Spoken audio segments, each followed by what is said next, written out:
Well, hello, and how are you? Hey, friends, welcome to the show. This here's the Shen Show, and I am your host, Shenandoah Briscoe, and I'm coming to you from right here in St. Charles, Missouri. That's right, home of the first state capital, that is, back in 1821 to 1826. Hey, this here's Friday, April 3rd.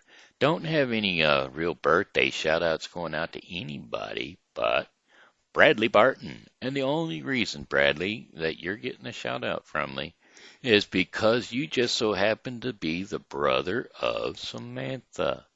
Yep, Samantha Ireland Brighton. And so, without further ado, here is a birthday song for you. I said, hey, I heard it's your birthday today. So happy birthday to you. I say, hey, Bradley, you're another year older today. So happy birthday to you, I say. I said, hey, I heard it's your birthday today. So happy birthday, I'ma say. You're 1 more year older today. So happy birthday to you, I say. And many more. Friday, April the 3rd, 2020. All right, there you go, Bradley. There you go, Samantha. You are welcome. Welcome, welcome, welcome. He's in luck. He's in luck that he's got a great sister like you to point out that it was his birthday. And, well, he gets an announcement just 'cause you're my friend. Alrighty, alrighty, alrighty then. How about some weather for the St. Charles viewing area? That's right, the St. Charles viewing area's forecast for the remainder of the day. First off, it's 62 degrees out there right now. And the remaining forecast for the day is showers this evening, becoming a steady rain overnight. Lows around 38 degrees Fahrenheit. Winds are going to be north to northwest at 10 to 15 miles per hour. Chances of rain is going to be 70%. Now tomorrow, Saturday, April 4th, cloudy skies early will become partly cloudy later in the day. Highs around 58 degrees Fahrenheit and winds north at 5 to 10 miles per hour. Cloudy and partly cloudy skies, partly to cloudy skies throughout Saturday night, with lows around 43 degrees Fahrenheit and winds light and variable. Sunday, April the 5th, partly cloudy skies with highs around 62 degrees Fahrenheit. Winds are going to be light and variable, east to northeast at about 4 miles per hour. Partly cloudy skies overnight, with lows near 50 degrees Fahrenheit and winds light and variable east to southeast at 5 miles per hour. Then Monday, April the 6th, sunshine and clouds mixed together, highs around 77 degrees. That there's the kind of weather that'll put me right outdoors. That's right. Winds are going to be south to southwest at 10 to 15 miles per hour. Then we'll have clearing skies with a few passing clouds later on at night. Lows around 60 degrees Fahrenheit, and winds are going to be south to southwest at 5 to 10 miles per hour. Sunshine on April 7th, that'd be Tuesday. Sunshine and clouds mixed together. Highs around 82 degrees Fahrenheit. Winds are going to be south to southwest at 10 to 15 miles per hour. And clear to partly cloudy skies overnight. Lows around 59 degrees Fahrenheit. And winds are going to be west at 5 to 10 miles per hour. These are going to be beautimous days out there, folks. Beautimous, beautimous. So be sure you get a chance to get outside. Walk around. Let people know that you're still alive. Now, don't go walking too close to your stranger friends because, well, they're strange for one thing. And then, for the other, social distancing. Social distancing is 12 feet apart. And you may think that I'm joshing you there because they say 6. But if your boundary is 6 feet and the other person's boundary is 6 feet, that makes a 12-foot buffer, don't you know? Anyway, Wednesday, April the 8th. A few clouds early. Otherwise, mostly sunny skies, highs around 77 degrees Fahrenheit. Winds are north at 5 to 10 miles per hour. And then cloudy with occasional rain showers, lows around 49 degrees Fahrenheit, and winds are north at 5 to 10 miles per hour. Chances of rain, 40%. And there you have your 5-day forecast for the St. Charles viewing area. glad I could give you that math lesson on your social buffering because I wouldn't want anybody to get sick, you know. But if you start to feel any kind of symptoms, I suggest you just go out like Shelley West did and have yourself a Jose Cuervo. Well, it's Sunday morning and the sun is shining in my eye that is open and my head is spinning. Was a life of party, can't stop grinning. I had too much tequila last night. Jose Cuervo, you are a friend of mine. I like to drink you with a little salt and lime. Did I kiss all the cowgirls? Did I shoot out the lights? Did I dance on the bar? Did I start any fights? Now wait a minute, things don't look too familiar. Who's this cowgirl who's sleeping beside me? How awful cute she is, but how did she get my shirt on? I had too much tequila last night. Jose Cuervo, you are a friend of mine. I like to drink you with a little salt and lime. Did I kiss all the cowgirls? Did I shoot out the lights? Did I dance on the bar? Or did I start any fights? All those little shooters, how I love to drink 'em down. Come on, bartender, let's have another round. Well, the music's playing and my spirits are high. Tomorrow might be painful, but tonight we're gonna fly. Jose Cuervo, you are a friend of mine. I love to drink you with a little salt and lime. Every time we're together, I sure have a good time. You're a friend of mine, you're the best, my amigo. Tequila, Jose Cuervo, you are a friend of mine. I like to drink you with a little salt and lime. Did I kiss all the cowgirls? Did I shoot out the lights? Did I dance on the bar? Did I start any fights? I said, Jose Cuervo, you are a friend of mine. I love to drink you with a little salt. All right, amigo. All right. How about, see, I'm doing women's songs, but that's okay because this one has a special meaning for me. It's called Strong Enough to Bend. There's a tree out in the backyard that never has been broken by the wind. And the reason it's still standing, it was strong enough to bend. 4 or 5 years we've had stayed together as lovers and as friends. What we have will last forever if we're strong enough to bend. When you say something that you can't take back, a big wind blows and you hear a little crack. When you say, hey, well, I might be wrong, you sway with the wind till the storm is gone. Sway with the wind till the storm is gone. Like that tree out in the backyard that never has been broken by the wind. Our love, it will last forever if we're strong enough to bend. Well, when you start thinking that you all know it all, well, the big wind blows in, your branch will fall.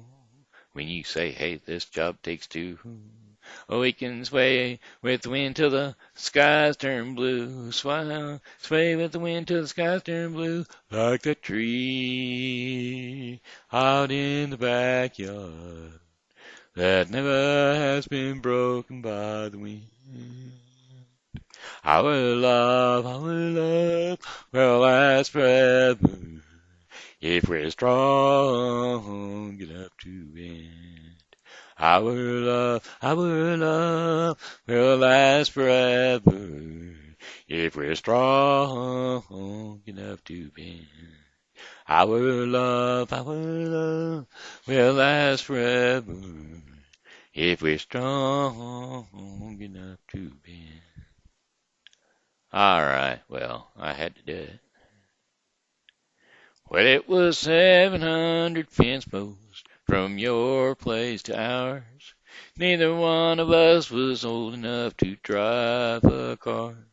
Sometimes it was raining, sometimes it would shine. We wore out that gravel road between your house and mine.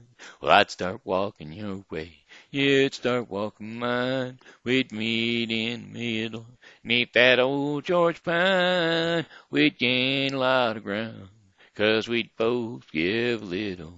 And there ain't no wrong road too long if we meet in the middle.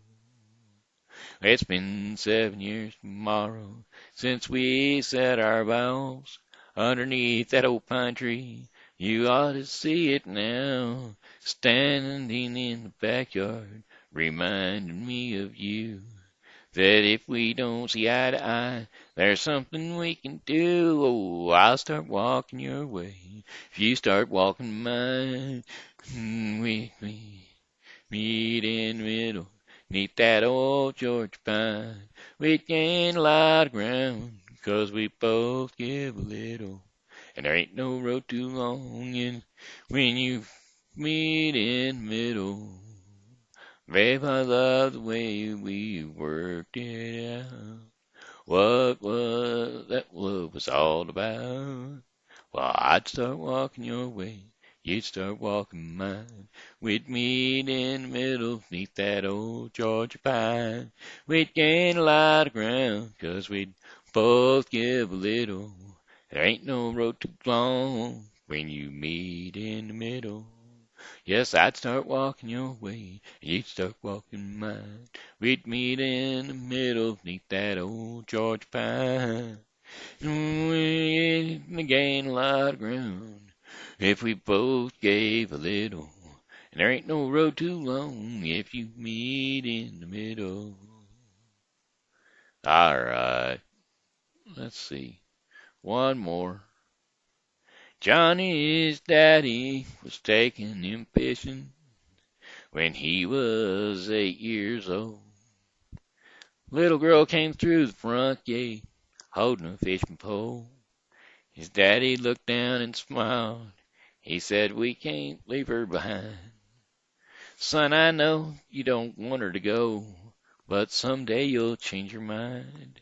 And Johnny said, "Take Jimmy Johnson, take Tommy Thompson, take my best friend Bo, take anybody that you want, as long as she don't go. Take any boy in the world, but Daddy, please don't take the girl." Same old boy, same sweet girl, 10 years down the road. He held her tight and kissed her lips in front of the picture show. Stranger came, pulled out a gun, grabbed her by the arm and said, "If you do what I tell you, there won't be any harm." And Johnny said, "Take my money, take my wallet, take my credit cards. Here's the watch that my grandpa gave me, and here's the keys to my car. Mister, give it a whirl, but please don't take the girl." Same old boy, same sweet girl, 5 years down the road. There's gonna be a little one, and she says it's time to go. Doctor says baby's fine, but you'll have to leave, 'cause his mama's fading fast in. Johnny hit his knees and said, there he prayed, "Take the very breath you gave me. Take the heart from my chest. I'll gladly take her place. if you'll let me make this my last request, take me out of this world. But God, please don't take the girl. Johnny's daddy was taking him fishing when he was 8 years old. Whoops, that one got me. Wasn't expecting it, but it did. Caught me right between the eyes. Do you see them tears flowing? Well, see, I thought I had that whipped. I had that weepy eye syndrome going on, and I thought it was all gone, but every now and again, something comes along, and there she goes. The eyes start to flow. I forgot how that song went before I started singing it, and so it caught up to me, don't you know? Let's see, how much time have I been putting into the program for the day? 16 minutes. That means I've got plenty of time to sing another one, I do believe. And so I probably should see what I can do about finding another one. Find something else. Because I know what story we're going to be reading today. Let's see. What's the... What? There should be another song out there. I don't want to do another one like that. Make my eyes a run in the water. How about Your Man? There you go. Song lyrics, Your Man. I do not own the rights to this song. Not Now Your Man. Song lyrics, Your Man. There. Baby, lock the doors and turn the lights down low. Put some music on it soft and slow. Baby, we ain't got no place to go. I hope you understand. I've been thinking about this all day long. Never felt a feeling quite this strong. I can't believe how much it turns me on just to be your man. Hey, there's no hurry, don't you worry, we can take our time. Come a little closer, let's go over what I've had in mind. Baby, lock them doors and turn the lights down low. Put some music on it soft and slow. Baby, we ain't got no place to go. I hope you understand. I've been thinking about this all day long. Never felt a feeling quite this strong. I can't believe how much it turns me on just to be your man. Ain't nobody ever loved nobody the way that I love you. We're all alone. You don't know how long I wanted to lock them doors and turn the lights down low. Put some music on that's soft and slow. Baby, we ain't got no place to go. I hope you understand. I've been thinking about this all day long. Never felt a feeling quite this strong. I can't believe how much it turns me on just to be your man. I said I can't believe how much it turns me on just to be your man. There you go. Hey, what do you know? Ha ha ha ha ha. Ah ha. Alright, let's see. Oh, lordy, lordy, da da dee dee doo. All right, 19 minutes into it. That means it's probably close enough to time for story time. Story time. Get the kids in here. Bring all the kids in and around the television and or the laptop or telephone, whatever you be viewing me on, and we're going to do the ugly duckling today. Yes, sir, the ugly duckling was actually a fairy tale based on the original tale by Hans Christian Andersen. There was once a mother duck. This mother duck had no children yet, for none of her eggs had hatched. Well, she waited patiently, day and night, for her babies to hatch. One day, as she was sitting on her nest of eggs, the mother duck felt something move beneath her. Crack, crack, crack.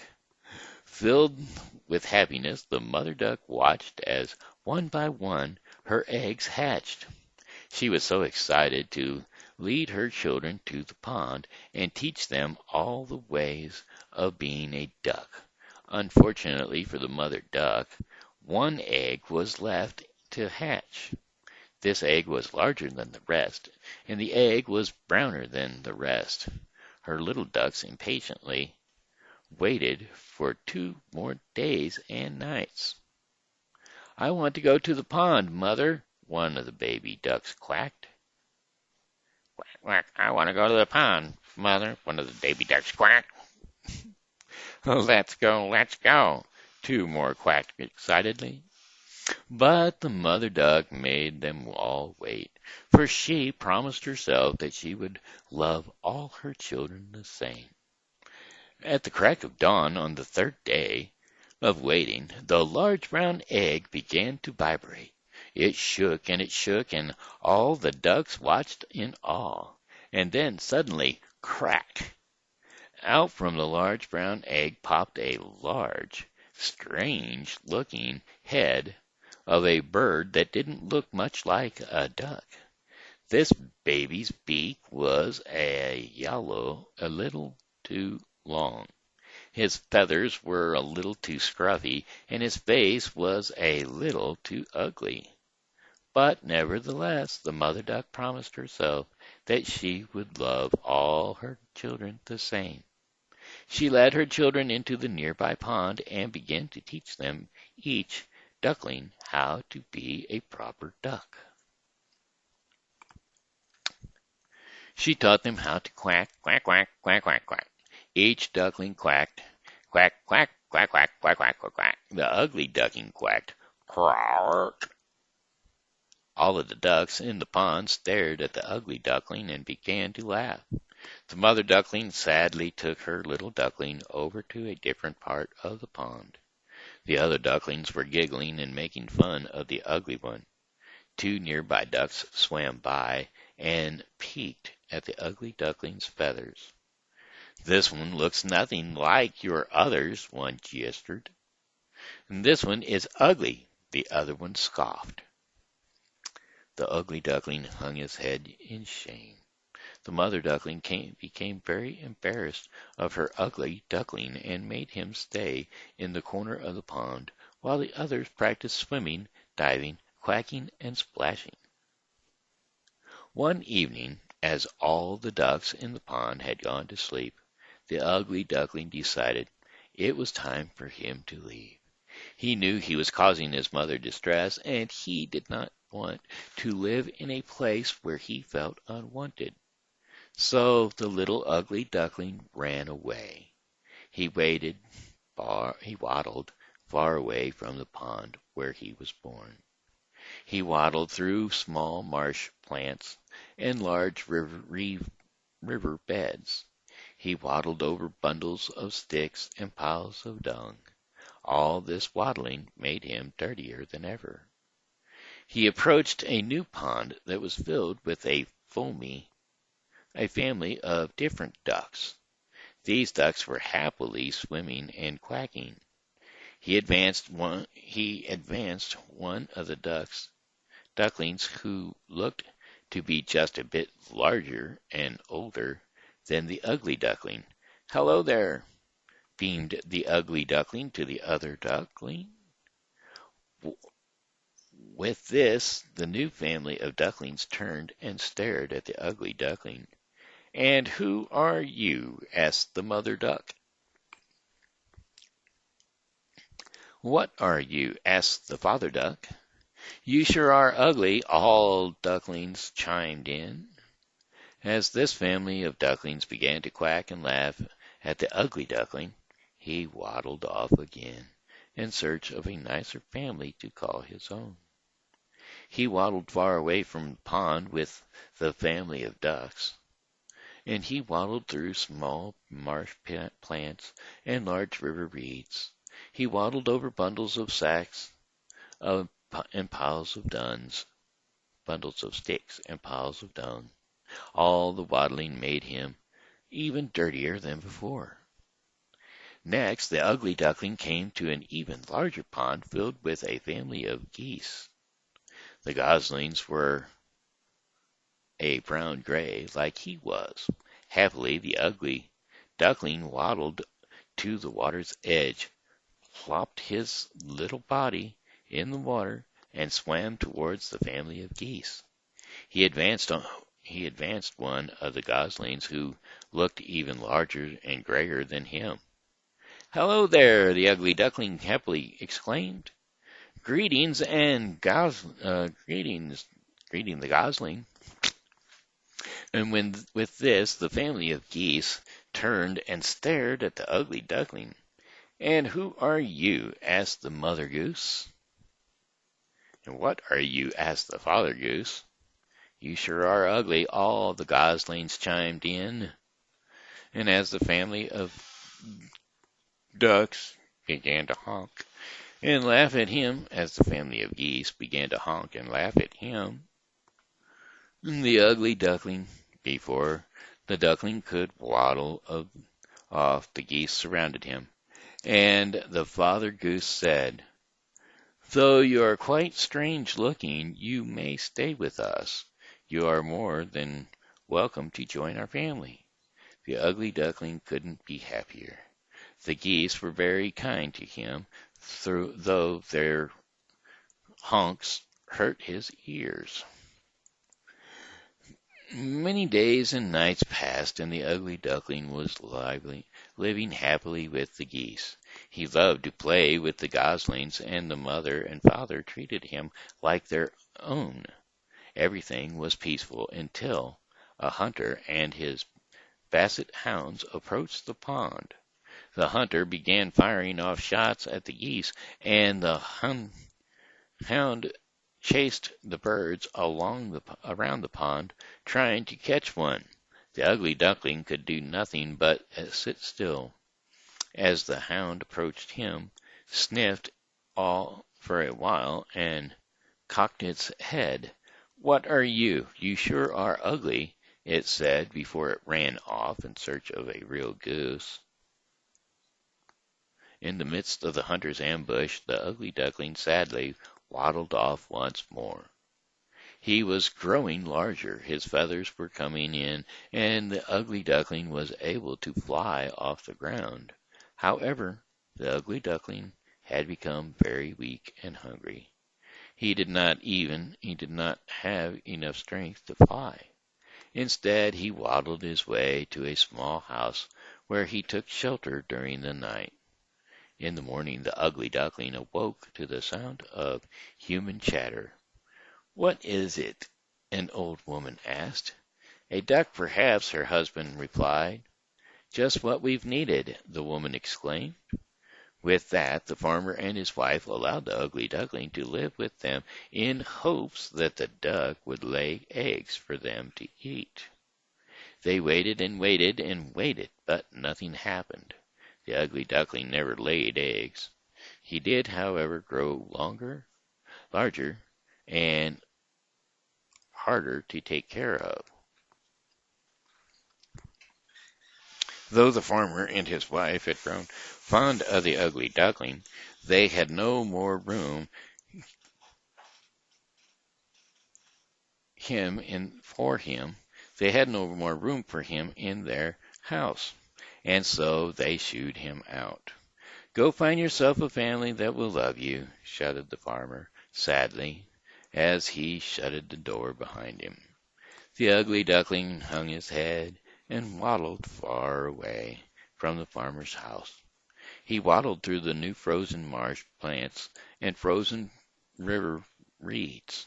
He waddled over frozen bundles and sticks and frozen piles of dung.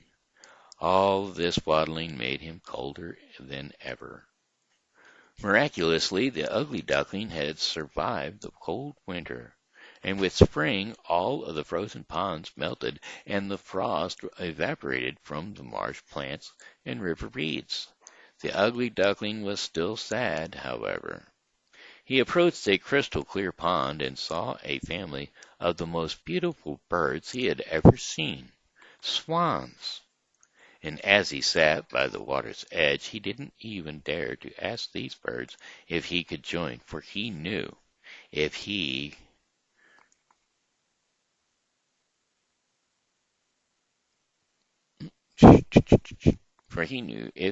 was too ugly to live with ducks, geese, and humans, he was surely too ugly to live with a gorgeous bevy of swans. Suddenly a swan gracefully glided through the water over to where the ugly duckling was sitting. My, your feathers are the whitest I've ever seen. How they gleam in the sun, the swan exclaimed to the ugly duckling. Confused, the ugly duckling wandered wandered to the water and peered at its reflection. Much to his surprise, he was not an ugly duckling, for he was not a duck at all. He was a beautiful white swan with a long and elegant neck. He entered the water and joined his new family. One day, as the swans were swimming, a man and his wife came strolling by with their children. The swan recognized this couple as the farmer and his wife. They approached the edge of the pond and began to feed the swans breadcrumbs. The farmer looked at the once ugly duckling and said, "It looks like you found yourself a niche,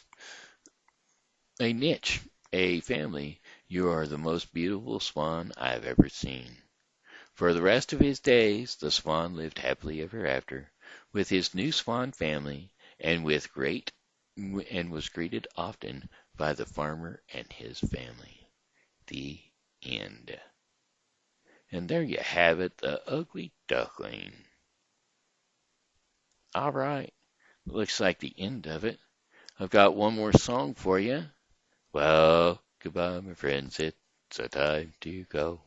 Oh, well, goodbye, my friends, it's time to go. I hate to leave you, but I really must go. So goodbye, my friends, goodbye. I wanted to make mention here, Oliver. Say willow. Willow, willow, willow. No ma, no pa, no dad, no done. Willow, willow, from the old grandson. That's what he says. He don't say nothing but no and a willow. All right, anyway, that's it for me. This here's been Shenandoah Briscoe saying hello and how are you? Thanks for tuning in to the Shen Show, and as always, God loves you and so do I. So be blessed and come back and see me tomorrow because, well, I'll be here and I hope. You know what? We didn't do the Daily Bread. We did not do the Daily Bread. I am sorry, folks. I just about shut off of here without doing the Daily Bread. Can't do that. Gotta get the good Lord's Word in. Today's devotion is called What Comes Next. And if you're keeping up with the Bible with Briscoe, it should be easy enough. We'll be covering Judges 19 through 21, which will conclude Judges. We'll be concluding Judges 19 through 21. And Luke 7, we'll be concluding that. Luke 7, 31 through 50. And we will start, tomorrow we'll be starting Ruth and Luke 8. So anyway, Judges 19 through 21 and Luke 7, 31 through 50, if you're keeping up with the Bible with Briscoe. Anyway, in the meantime, what comes next? And the scripture I will be reading today for what comes next is 2 Timothy 4, 1 through 8. There we go. In the presence of God and of Christ Jesus, who will judge the living and the dead, and in view of his appearing and his kingdom, I give you this charge. Preach the words, preach the words, be prepared in season and out of season. Correct, rebuke, and encourage. With great patience, be careful instruction. Be patient and careful in instruction. For the time will come when people will not put up with some doctrine. Instead, to suit their own desires, they will gather around them a greater number of teachers to say what their itching ears want to hear. And they will turn their ears away from the truth and turn aside to myths. But you keep your head in all situations, enduring hardships. Do not work of an evangelistic. Do the work of an evangelistic. Discharge all the duties of your ministries. For I am already being poured out like a drink offering, and the time for my departure is near. I have fought a good fight. I have finished the race. I have kept the faith. Now there is in store for me the crown of righteousness, which the Lord, the righteous judge, will award me on that day, and not only to me, but also to all who have longed for his appearing. There you have it. That is the finish of the Daily Bread portion of the program. Now it's the end of the Shen Show. Sorry about that. Just about forgot that right in there. Can't do that. Anyway, here, that's the end of it. So I already sang, and I know you all know that God loves you, and so do I. So be blessed. Come back and see me tomorrow because, well, if it's not for you, it wouldn't be worth being me. So we'll see you then. Like and pass it on. Show off to your friends. Enjoy. Good night, goodbye, and good night. And God love you.